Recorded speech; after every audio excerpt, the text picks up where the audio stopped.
Dans le rap, c'est une partie de toi que tu donnes à des gens que tu ne connais pas. Et donc, au début, je souffrais un peu de auto-jugement, en fait, un peu.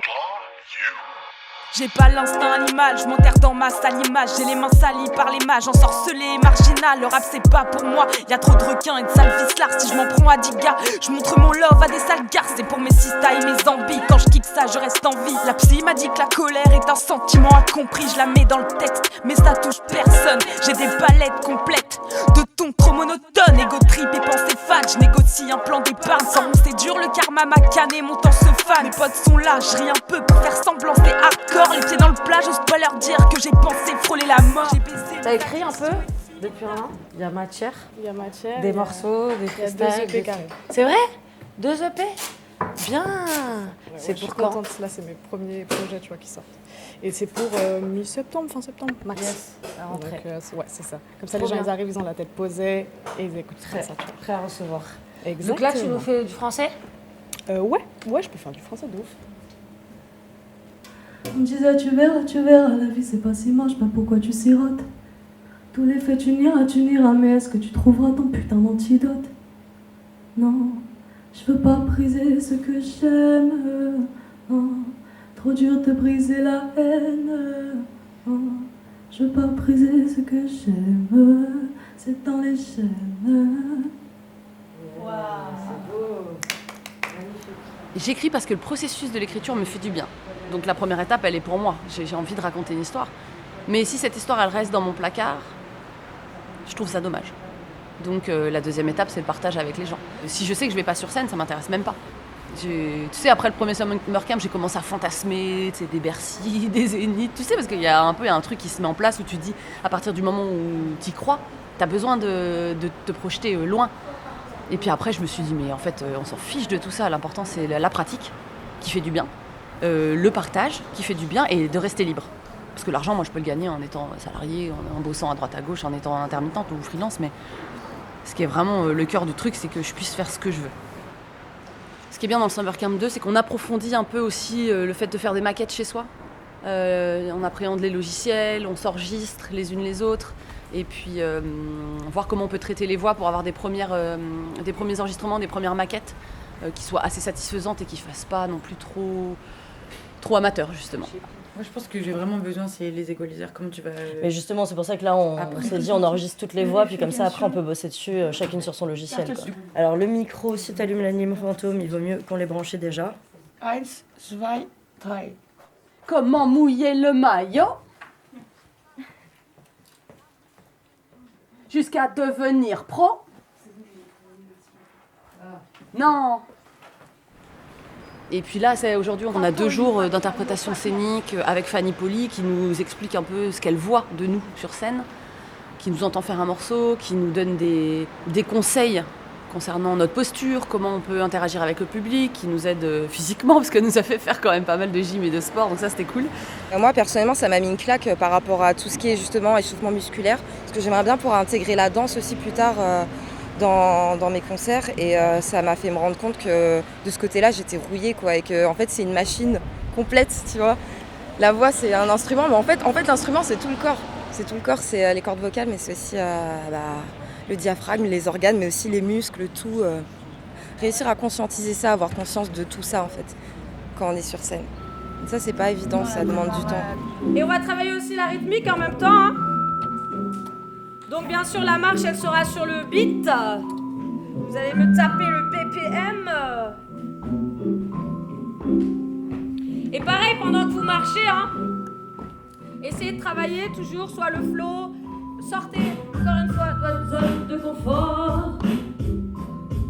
Ok, tapez-moi le tempo là avec les pieds. Et 1, montre-moi la colère dans ton regard, tu bloques.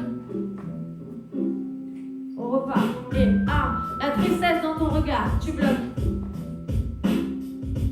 Et la détermination dans ton regard, je veux voir. Et ok, vous relâchez. Bien, les 4 suivantes s'il vous plaît. Ça va? Ça va toujours? Moi, ça m'a un peu... Est-ce que ça vous a fait cet exercice? Ça m'a épuisée. Ouais. Ça m'a un peu... Vidé. Enfin, je sais Mal pas. Bah ouais, j'ai plein d'émotions qui sont là. qui traversent mon âme. Ouais. Un peu. Bah c'est bien, c'est que tu t'es mis dedans, Ouais. déjà. Mais c'est normal, hein, c'est un peu perturbant, ça chamboule, hein. Ça chamboule. Je vous avais prévenu. Maintenant, l'objectif de cet exercice, c'est quoi? C'est déjà d'aller chercher un petit peu plus loin et de voir où vous pouvez aller sur scène.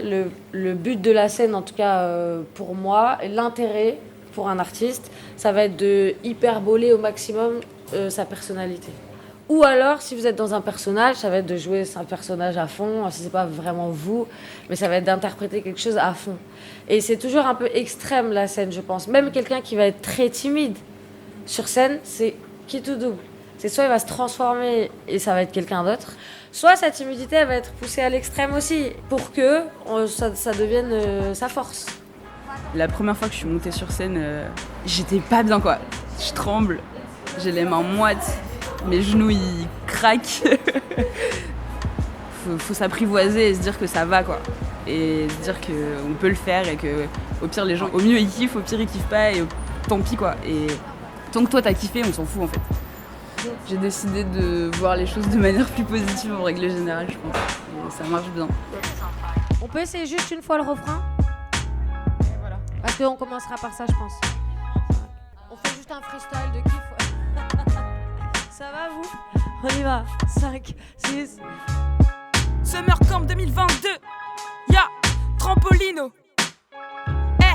Fanny Policek, ça t'a cramé le mic. Patty Poli, j'aime rapper sans crâne et je gratte. Une phase toutes les 3 secondes et Trampo c'est là. Zoom et Summer Camp c'est là. Consem, tu sais qu'on est grave saucé. Un pro concert surf sur la vague. Mes sœurs, tu la vibe, c'est l'heure de mettre le dawa. Ya, Trampo lève tes mains en l'air. Ya, Trampo lève tes mains en l'air. Ça fait peur le public, hein. Ça fait super peur. Il faut l'appréhender, et puis il n'y a pas de public pareil. D'une scène à l'autre, tu peux tomber sur un public très accueillant comme un public très froid et hostile. Donc il faut savoir appréhender un peu tout ça, avoir la même confiance en toi quand tu es devant des gens qui te font ouais que devant des gens qui te font ouh. C'est dur. Il faut savoir avoir cette barrière-là, mais en même temps, pas trop de barrières parce qu'il faut qu'ils reçoivent ton... Mais ça, c'est de l'expérience. Hein. Moi, je peux pas leur apprendre vraiment comment gérer un public ou... Il faut le vivre, de toute façon. Ok. It's fine. Je suis pas casé, tu veux nous caser toutes. T'as cru que l'underground se range dans quelle étagère? Autant dire ça dérange. Jet 27, H24, gère. J'finis le verre comme le jet de ta semence. Ouh, trim et rime vont de pair. Lyrique assonance, fais dodo. J'ai les punchs assommantes, yes. Sérieux, même mon ego tripper. J'écris au rouge à lèvres et au rime. Enfin, je pense qu'on l'a tous eu de rap de meuf. D'habitude, j'aime pas trop le rap de meuf. Exactement. Mais toi ça va, tu rappes. Pour une meuf, voilà. Pour une meuf, ça va, tu rappes bien. Tu pourrais arrêter de ressembler à James. Oh pétard. C'est ce qu'on me dit tout le temps. Ah, tu me fais trop penser à Kenny Arcana. Je pourrais te différencier un peu. On en a plus. parlé l'année dernière, mais. C'est pas un problème de ce que tu fais, c'est un problème de leur écoute, c'est leur oreille qui travaille pas. Après le premier summer camp, pour moi j'ai commencé à faire des open mic. Et là on est retrouvés du coup dans des environnements 100% masculins. Le premier open mic que j'ai fait après le summer camp, j'étais la seule fille. Et après avec les copines du summer camp, on s'est retrouvés dans les open mic. Ensuite, Scarlena, une des autres rappeuses du summer camp, a fait un concert où elle nous a invités à la fin. Et puis finalement on a fait ça pendant 2-3 heures. On a beaucoup aimé. Les gens aussi, ils avaient l'air réceptifs, et le bar aussi. Et puis on a fait ça 2-3 fois et puis finalement les gens sont venus nous voir en nous demandant c'était quoi notre collectif, c'était quoi notre groupe. Nous on n'en avait pas vraiment et on s'est dit ça serait bien finalement de faire un groupe ensemble vu qu'on a déjà fait quelques scènes ensemble. Alors on fait pas un groupe, on a monté un collectif qui s'appelle XXFly et avec 6 rappeuses à la base.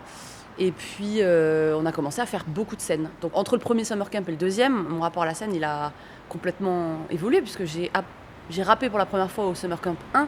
Et là, on a fait, je sais pas, une quinzaine de scènes, quoi.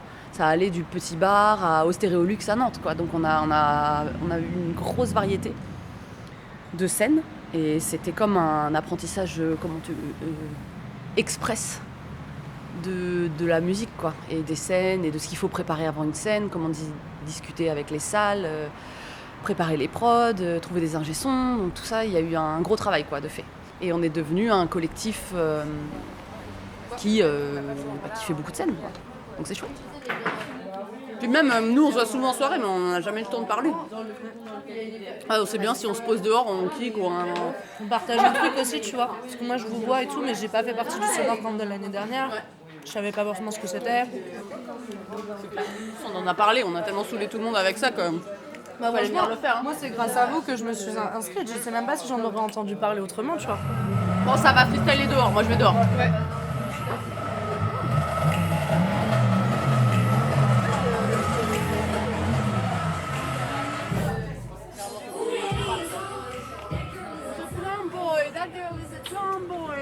Toi, t'es en forme, je sais pas comment tu fais.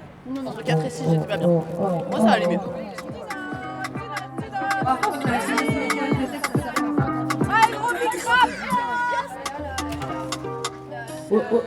Tu me manques déjà. C'est hyper positif tout ce qui s'est passé en un an. Moi, je vis ma meilleure vie depuis un an.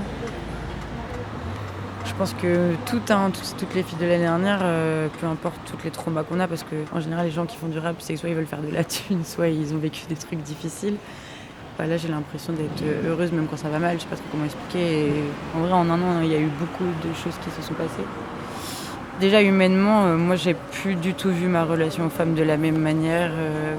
Quand j'arrive dans un lieu et qu'il y a des femmes que je connais pas, j'ai pas la même approche. J'ai compris que j'avais qu'une vie. J'ai quitté une situation de vie où j'étais malheureuse, etc. Enfin, ça, c'est ma vie perso, mais suite à ça, moi, déjà, j'ai pu penser une seule fois à mon taf après le taf. J'ai pris ma place au travail et compartimenter les choses, vraiment mettre en place des sessions d'écriture, des moments de partage avec les filles qu'on a rencontrées ici et d'autres filles qui sont venues après se joindre à nous. Comment chaque personne devient la meilleure version d'elle-même depuis un an et au contact d'autres filles qui font la même pratique, c'est beau quoi. Et c'est... Laisse-toi aller sur la musique. La musique. Laisse-toi rêver toute la nuit. C'est vrai, c'est dur de ne pas penser aux troubles, blessures du passé. Alors s'il te plaît, n'éteins pas la musique. Je veux danser, sauter, crier. Je veux rêver toute la nuit. Sinon c'est trop dur d'oublier.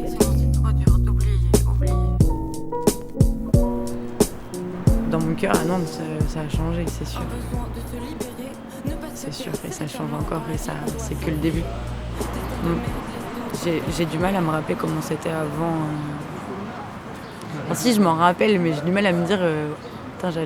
j'ai passé 6 ans à aller en open mic toute seule avec mon sac à dos après le boulot. À prendre quand même un minimum de plaisir, même si c'était dur. Et là, on a renversé le truc, parce qu'en fait, on arrive en force à plusieurs. Bon, ça a changé la donne, je vois la différence. Quand nous, on fait des open mic, l'énergie qu'il y a dans le public, la façon dont les gens s'écoutent, l'attention que ont les gens, l'échantillonnage de la société qui vient prendre le micro. Il y a de plus en plus de filles qui rappent quand même à Nantes, ou en tout cas, il y a de plus en plus de filles qui sortent de leur chambre pour venir dire « je rappe à Nantes », tu vois.